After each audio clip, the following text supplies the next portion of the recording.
The day my husband's first love became a widow, he asked me for a divorce. With our daughter's unwavering support, this silver-hair man directly turned away from me and married his first love.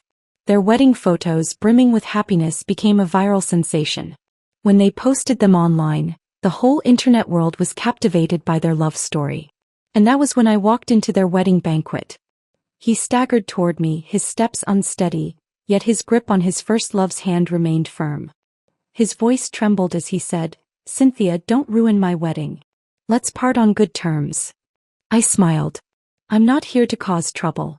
I'm here to give you both a grand gift." Not long ago, my husband Albert suddenly asked for a divorce.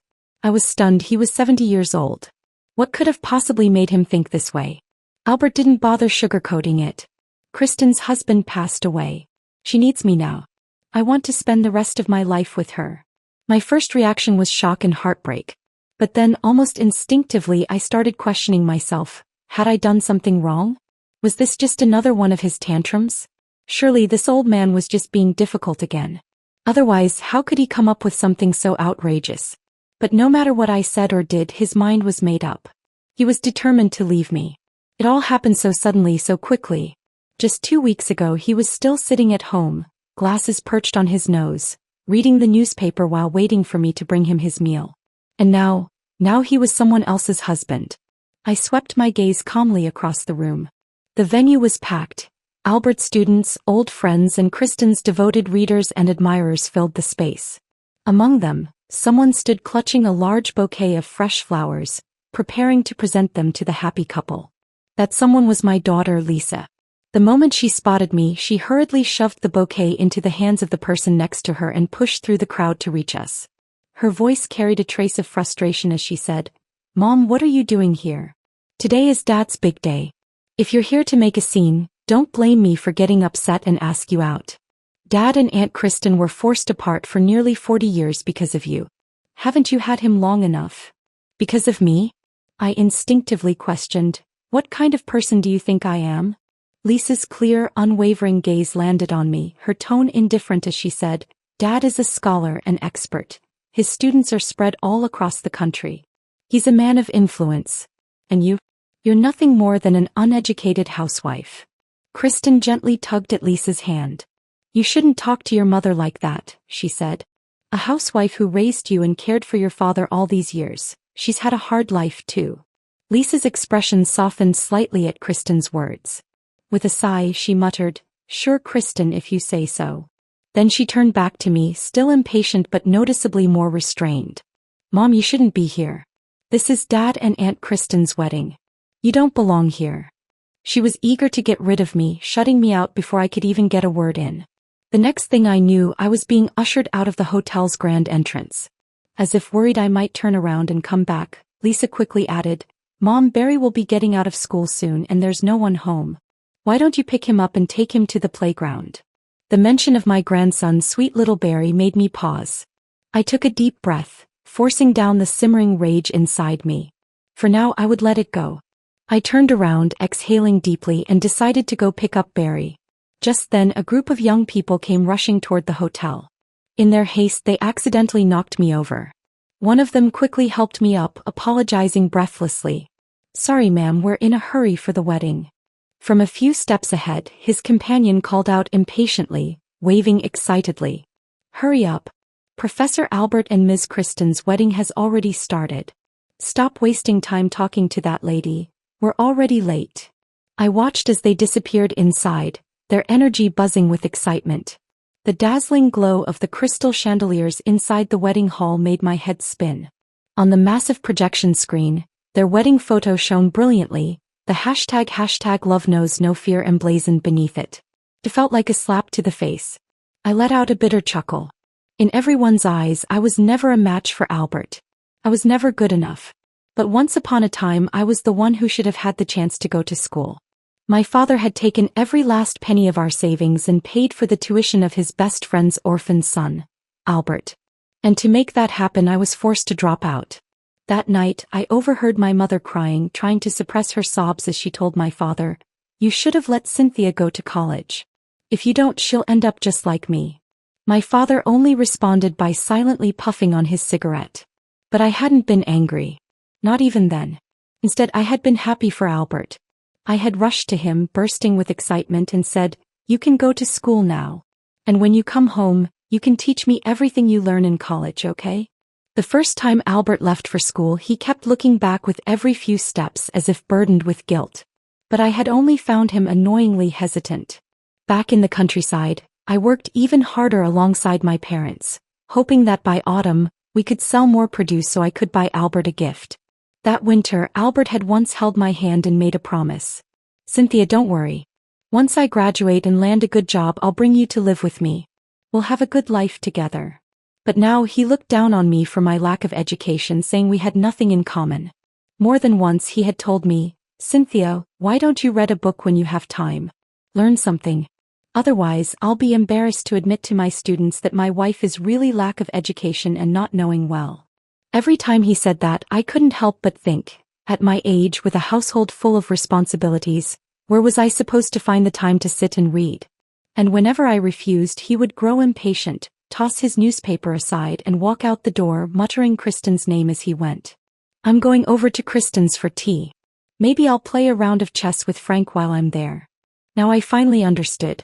It was never about playing chess with Kristen's husband, Frank. It was about seeing the woman he had always considered his perfect wife. Lost in thought, I stopped in my tracks and looked up. I had already arrived at the kindergarten. The playground was empty, all the other children had been picked up. Through the classroom window I saw Barry still inside. His teacher let out a relieved sigh upon seeing me. I couldn't get in touch with Barry's mom. "I'm so glad you came. Barry, your grandma's here to pick you up." I quickly took Barry's small hand, thanked the teacher, and led him outside toward the bus stop. Barry tilted his head up at me, his voice sweet and expectant. "Grandma, where are we going?" I smiled. "How about the playground?" His little mouth immediately formed a pout. "I don't want to go. I want to go to Grandpa's wedding." I was stunned. Even Barry knew about their wedding? How exactly had they explained it to a child? Did they tell him that his 70-year-old grandfather still couldn't let go of his first love, so he had decided to turn back and reunite with her after all these years? My mind was a tangled mess, but Barry tugged at my hand, swinging it back and forth. "Grandma, please take me. Pretty please." His bright eyes were filled with anticipation. "I heard my new grandma is Kristen. A lot of my classmates really like her. Now I can tell everyone that my grandma is a famous writer. Maybe then they'll stop making fun of me." I crouched down, taking his little backpack from his shoulders, and gave him a gentle smile. At that moment I made up my mind. "All right," I said. "Let's go to your grandpa's wedding." On the way, Barry kept chattering, his little voice filled with questions. "Grandma, does this mean you won't live with us anymore?" He paused, then added, "The other day I heard Mom and Grandpa talking about sending you back to the countryside." A sharp pain tightened in my chest, but I still forced a smile. "Do you want Grandma to go back to the countryside?" Barry's small face scrunched up in hesitation. After a moment of deep thought, he said, "If you leave, I won't get to eat your chocolate cake anymore. But, if people find out my new grandma is Kristen, they'll be so jealous of me." He kept mumbling to himself, weighing the pros and cons of his little dilemma, completely absorbed in his own thoughts. I couldn't help but chuckle, both amused and exasperated. At least Barry was honest about his feelings. Unlike his mother and grandfather, who hid behind their masks of righteousness. One was chasing after his so-called true love, while the other wanted a stepmother to boost her social standing. And yet they both placed the blame squarely on me. "This is all your fault. If you had just educated yourself more, we wouldn't have ended up like this." Albert's words before he walked out of our home for the last time still echoed in my mind. Lisa wholeheartedly agreed with him. "Mom, don't take it too hard. Dad and Aunt Kristen are a perfect match. And let's be honest, you're just a housewife. You've had so many good years with Dad. Shouldn't you be grateful?" Now even a child understood that they wanted me gone. Instead I screamed, "Dad, if you knew that the son you sacrificed so much for turned out to be an ungrateful man, would you regret it?" I still remembered the day Albert proposed to me after graduating from college. I had been hesitant, nervous. "You're brilliant, with a bright future ahead of you. How could I possibly be good enough for you? Don't marry me just because you feel indebted to my father. Neither he nor I would ever want to force you into that." But Albert had looked at me with complete sincerity. This isn't about repaying any favor. I just feel like we're a perfect fit. We'll be happy together. It had been such a simple, earnest confession. And I had believed him. I had believed every word. Back then, I thought love was about companionship, about building a life together, about trust. I never imagined that decades later, I'd be discarded like an old, outdated book, one he was embarrassed to be seen with. Now he stood beside Kristen, hand in hand, basking in the admiration of the crowd. The same man who once promised to build a future with me had rewritten our story, erasing me from its pages as if I had never mattered. I still remembered the night before my wedding. My father sat outside my door until dawn. The next morning when I opened it, I found a pile of cigarette butts at his feet. He looked up at me, his voice steady yet heavy. "Don't worry, Cynthia. If Albert ever mistreats you, I'll stand up for you." But my father died 5 years later before he ever had the chance to keep that promise. With no one left to protect me, Albert never had to hold back. And Albert, he was the closest person to me in this world. By the time I arrived at the hotel, the banquet was still in full swing. Albert and Kristen, glowing as newlyweds, stood at the center of the room, receiving blessings from their guests. Barry, the moment he spotted Albert, ran toward him with uncontainable excitement. "Grandpa, you look so handsome today." His childish voice rang through the hall, drawing a wave of laughter from the guests. Even Barry knew this was a joyful occasion. But no one in that room knew that the suit Albert was wearing, the one that made him look so dignified and polished, was sewn by my own hands. No one knew that inside the cuff, there was a single stray thread of blue stitching, stitched by me. He had once called it his lucky charm. And yet today he had pulled it from the depths of his closet, put it on, and married someone else. Kristen turned to me with a gentle smile. "Cynthia, come have a seat. Albert mentioned you'd be moving back to the countryside. What are your plans after that?" Before I could answer, murmurs began to ripple through the guests around us. Why is she here? A woman this ordinary, with no talent or accomplishments, actually managed to marry someone like Professor Albert? She must have had some nerve to pull that off. Right? And now that he's divorcing her, how could she possibly accept it so easily? But let's be honest, she was never a match for him to begin with. Just because their fathers were friends doesn't mean she had the right to hold on to him forever. Their words cut through me like 1,000 tiny blades. Memories flooded back, the ones I had long buried.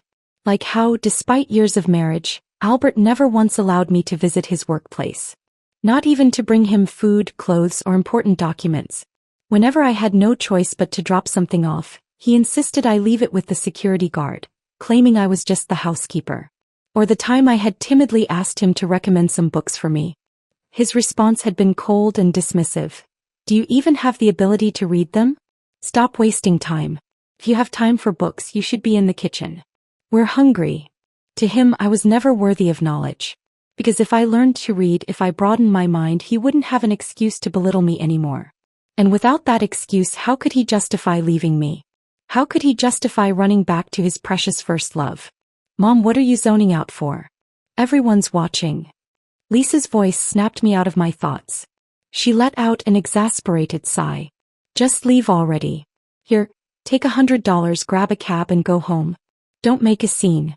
I'll come back after the wedding and have dinner with you, okay?" She pulled out the cash, ready to shove it into my hand. For years, I had been nothing but a housewife with no income of my own. And yet, they meticulously controlled every penny of my allowance, making sure I never had enough to save anything for myself. Every expense had to be accounted for. Even when I fell ill, I had to request money for a doctor's visit. But now she was eager to throw cash at me, desperate to make me leave. How ironic. I stared at the bills in her hand and refused to take them. Lisa hesitated, confused by my reaction. "Is it not enough?" she asked. "Fine. 300. No, 500. Will that do?" Before she could finish, I slapped her across the face. The crisp sound echoed through the hall. Lisa froze, too stunned to react. The entire room went silent as curious onlookers craned their necks to watch the spectacle unfold. I looked her dead in the eyes. "Who do you think you're talking to?" My voice was cold. "You're bribing your own mother to leave, just so your father can marry his mistress in peace? You're just as ungrateful as he is." Lisa stood there, stunned, her cheek burning red. Albert and Kristen quickly stepped in, trying to smooth over the tension. Albert sighed, his tone heavy with forced patience. Cynthia, calm down. This is my wedding. He paused before adding, fine. I admit your father helped me. Without him I wouldn't have gone to college. Hell, I might have starved to death. But I've repaid that debt over the years. I never mistreated you. Kristen chimed in, her voice gentle as if trying to pacify me. I know this must be hard for you, Cynthia. But I'm not trying to erase the past. I accept that you and Albert had a long history together. Albert turned back to me, his expression weary. So why are you still clinging to the past? Why can't you just let go?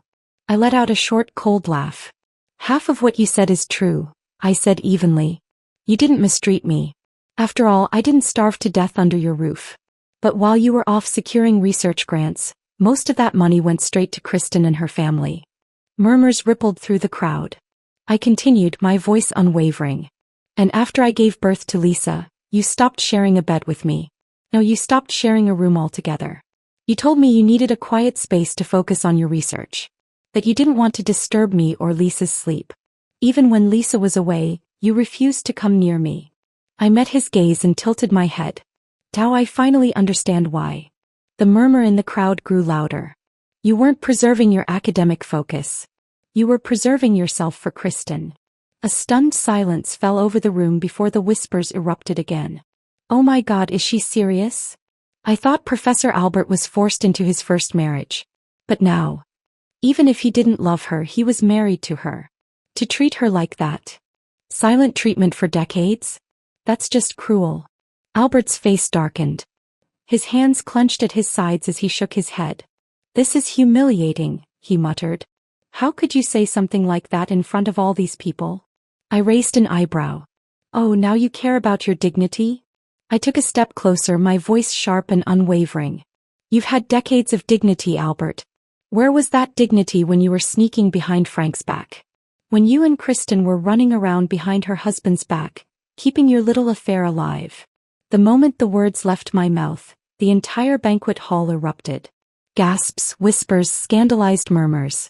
Albert's hand shot up, his finger nearly jabbing at my face. His whole body trembled with rage. You foolish woman. Do you have no shame? He snarled. Saying such things in public. I cut him off. Yes, I am foolish. I smiled, slow and deliberate. But at least I know the difference between right and wrong. My eyes flicked between him and Kristen. Unlike you two. Albert was practically shaking now, his face red with fury. And for the first time in years I felt light. Decades ago, on a quiet evening, my father brought home a boy. He told us that the child was the son of a dear friend. A friend who had once saved his life. I can't just leave him to fend for himself, he said. From that night on, Albert lived in our home. My mother was a simple and kind-hearted woman, never one to question my father's decisions. She only knew how to follow his lead. But our small town was filled with gossipers and rumors spread like wildfire. Are you sure that boy isn't your husband's bastard child? Maybe you're raising the child of his mistress. Whenever my mother heard these whispers, she would storm to the door, hands on her hips, ready to fight anyone who dared to spread such filth. Which one of you cowards is running your mouth? My man is nothing like that. Go home and watch over your husbands before they start cheating. She was fierce and unrelenting. But the moment she turned back to Albert, her expression softened. She would smile and say, "Don't worry, sweetheart. As long as I'm here, no one will dare bully you." And I, just like my mother, fought tooth and nail for Albert. Anyone who so much as mentioned his name in a bad light would find themselves at the mercy of my fists. Even the biggest boys in town knew not to cross me. Say one more word about Albert and I'll smash your skull in with a rock. Back then, I never imagined that one day things would end like this. That after all those years of standing by his side, I would come to realize that I had wasted my entire life on a fraud. Albert's voice snapped me back to the present, his face as cold as ice. I've already told you, I'm spending the rest of my life with Kristen. No matter how much of a scene you make, it won't change anything. Instead of embarrassing yourself, why not hold on to what little dignity you have left? I spat at his feet. I don't care who you spend your life with, I said. I never said you couldn't move on. But our divorce isn't finalized yet and you've already rushed to throw yourself a wedding. My voice dripped with mockery. Tell me, who here is the one without dignity? I took a step forward, staring him down. You want a divorce? Fine. But I will not accept your terms. My voice grew sharper. I gave everything, to this marriage. And now you want to toss me aside with nothing? Do you think I'm too stupid, too uneducated to know how unfair that is? Kristen let out a low, contemptuous laugh, her eyes brimming with condescension. Cynthia, she sneered, we're not asking you to leave with nothing.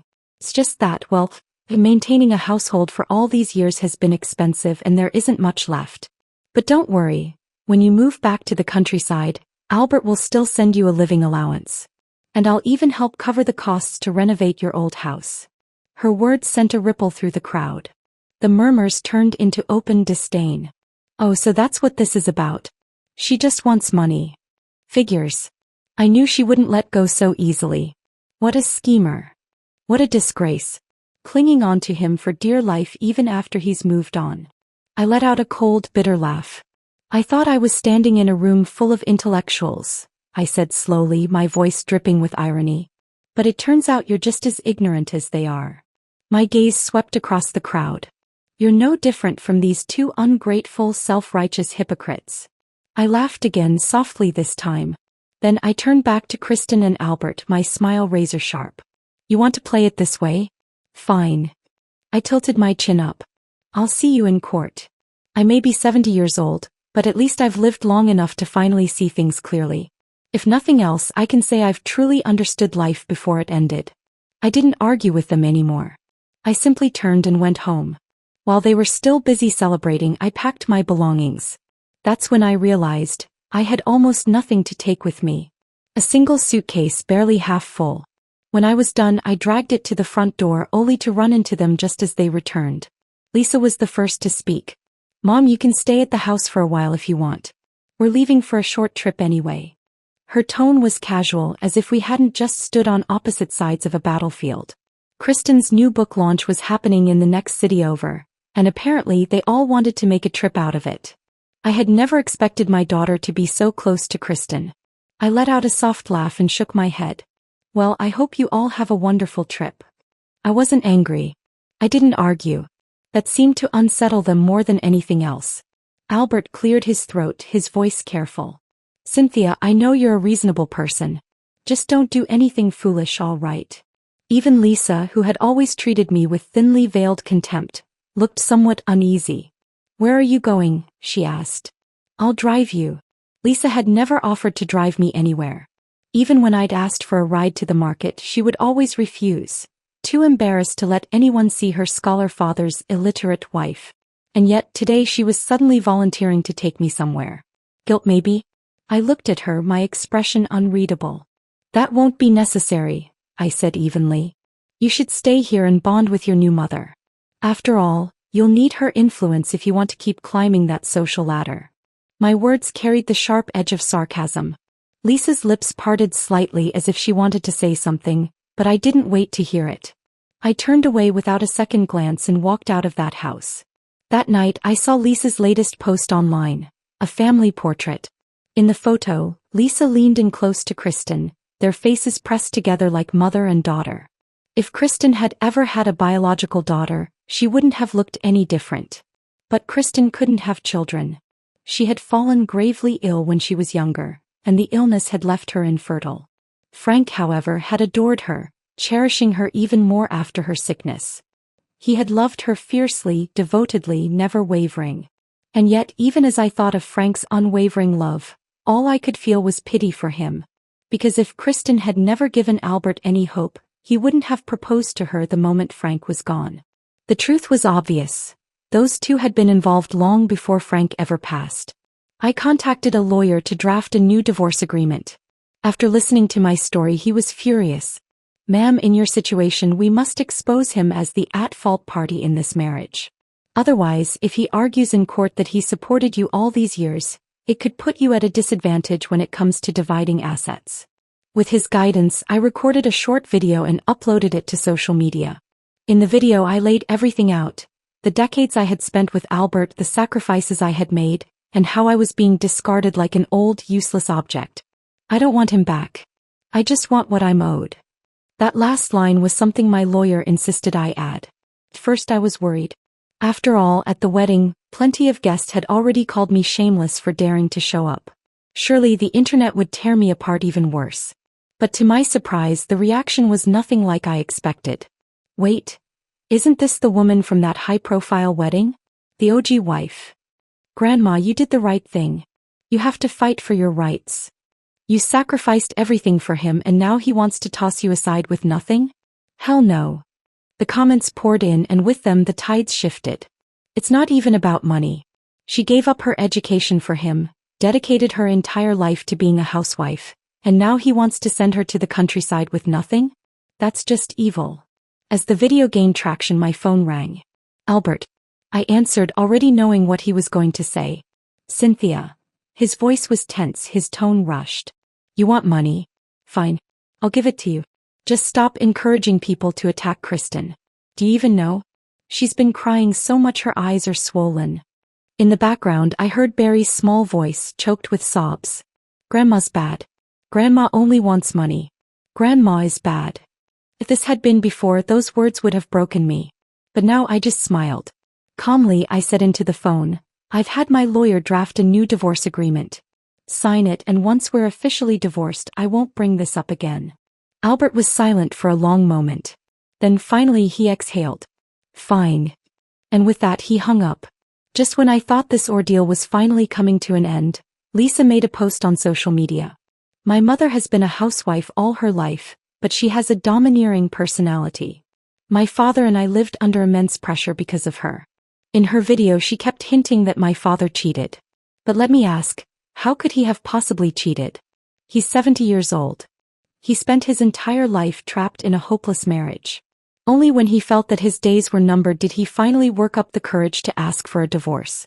And just then Aunt Kristen became a widow. Two lovers from their youth, finally reunited in their twilight years. What's so wrong about that? Her words stirred up a whole new wave of discussion. This time it wasn't just about me. Men who felt powerless in their marriages flocked to Albert's defense. I get where Albert's coming from. A wife that's too domineering? That's suffocating. After working all day, all a man wants is peace at home. If your wife is too strong-willed, life becomes unbearable. Kristen seems so gentle. Honestly, she and Albert are a much better match. And just like that, the tides turned against me once again. They branded me an overbearing old woman making a fuss over nothing. Not a single one of them cared about the truth. Lisa even sent me a message taunting me. I told you, didn't I? Stop fighting. Just go back to the countryside and live out the rest of your days in peace. With Lisa publicly defending Albert, he saw his chance to backpedal. The man who had once been so eager to settle things was now avoiding me. My lawyer couldn't reach him. Calls went unanswered. Fury burned in my lawyer's voice. Ma'am, your daughter, she's something else. Does she not realize what you've been through? You gave your whole life to this family and this is how they repay you? Don't worry. I will win this case for you. Meanwhile, as public opinion turned in their favor, Kristen made a grand show of her victory. At a book signing she made a veiled remark, one clearly aimed at me. A woman, no matter her age, is always a rose meant to be cherished. And if she isn't loved, well, perhaps she was never a rose worth loving to begin with. The crowd applauded her poetic sentiment, oblivious to the venom laced within it. I let out a cold laugh. She really thought she had won. Just when everyone thought I was bound to lose this battle, I found someone willing to testify on my behalf. Frank's nephew, Patrick. Frank had never had a biological child, but he had always loved children. He had poured all his affection into his nephew. And in the end, when he took his final breath, Kristen wasn't even by his side. She had been away and Patrick had been the one to stay by his bedside to send him off. Patrick recorded a video for me. Hello everyone. My name is Patrick Wilson. I am in name Kristen's nephew, but in reality my uncle was Frank Wilson, Kristen's husband. Or should I say ex-husband now, since she wasted no time marrying someone else after his death. Since I was young I've had a passion for photography. My uncle supported my hobby, he even bought me my very first camera. And with that camera I captured something I wished I had never seen. Kristen. With other men. For years I struggled with what to do. Should I tell my uncle? Should I break his heart? But before I could decide, he was gone. And I can't help but wonder, was Kristen to blame? She had been emotionally distant for years, and my uncle had been growing more and more despondent. And Kristen, she never even tried to hide her affairs. These photos may be decades old, but they're clear enough to show the truth. And among those men was Albert. Even I didn't expect that they had been entangled for so long. The video ended. I called Patrick, thanking him over and over again. On the other end of the line, he was silent for a long time before finally sighing. "Ma'am, you and my uncle are alike. You're both good people. And I refuse to let you suffer like he did. Some people may grow old, but their character remains rotten. People like that don't deserve our respect." The moment I hung up, Lisa's message popped up. "You froze all the family assets. How are we supposed to live now?" Right after Albert called. His voice was agitated. "Cynthia, how could you really go through with suing me? Do you want to ruin my reputation?" I didn't bother entertaining him. Patrick's video had ignited a storm. Public opinion flipped once again. My lawyer released an official statement. Mrs. Cynthia has formally filed for divorce. The only dispute remains the division of assets. My client dedicated her life to this family, only to be betrayed in her later years and left with nothing. This is simply unjust. As her attorney, I will ensure that her legal rights are protected and will take legal action against those spreading false accusations against her. More and more people started speaking up. Former neighbors, Albert's colleagues, even a young woman who had once been Kristen's devoted fan. I used to admire Kristen so much.